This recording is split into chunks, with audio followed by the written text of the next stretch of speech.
হচ্ছে আর রাস্তা প্যান্ডেল খোলো, এই রাস্তা হয়নি, ওইটা করবে কে? প্রশাসনই তো করবে, আশ্রম করবে। আমরা আশ্রম থেকে মোরাম দেওয়া, রাস্তা করা, দেশি বিচারা সবই তো আমাদেরকে করতে হচ্ছে। এই পয়সা খরচা করে আশ্রমের পয়সা কোথায়? ভিক্ষার পয়সা থেকে করছে।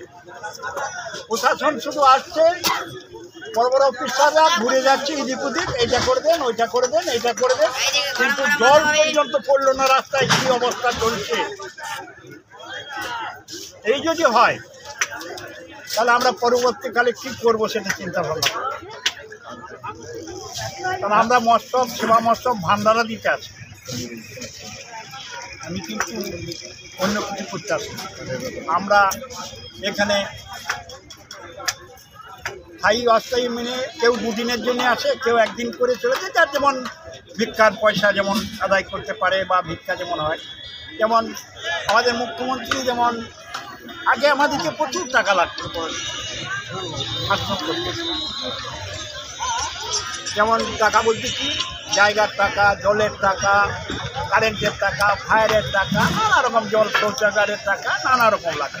সেটা মুখ্যমন্ত্রীকে বলার পর থেকে 14 সাল থেকে প্রায় 1400 মনোমানিক আমাদেরকে আর 1 পয়সা লাগে না। পরে তখন আমাদেরকে ছোটোখাটো যেরকমই আশ্রম হোক 15-10-এর নিচে হতো না, 50 পর্যন্ত টাকা লাগতো।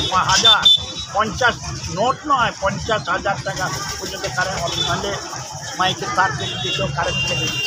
সেটা মুখ্যমন্ত্রী মমতা বন্দ্যোপাধ্যায়কে বলার পর থেকে যাক আশ্রমের প্রতি ওর অনেক দয়া বা অবদান আছে। সেই জন্য ওকে বাদ দিয়ে আমরা কেউ নই। কিন্তু পরবর্তীকালে আমাদেরকে যা এরকম করছে, মুখ্যমন্ত্রীকে আমরা এই বার্তা যেন তার কাছে পৌঁছায়, এটাই আমার আবদার বা অনুরোধ। কী করবো জায়গা নিয়ে?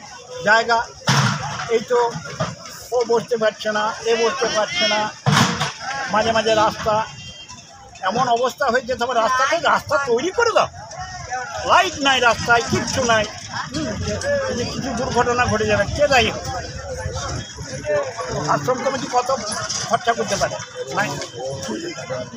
তারপরে আশ্রম কমিটি যে একটা বাউল মঞ্চে যে একটা নিমন্ত্রণপত্র পায়, সেখানে আশ্রম কমিটির এই রবিবার আজকে মনে হয় 5-6 দিন হয়ে গেল এরকমই কুয়াশা আর কি, ঠান্ডা প্রচন্ড হাওয়া দিচ্ছে,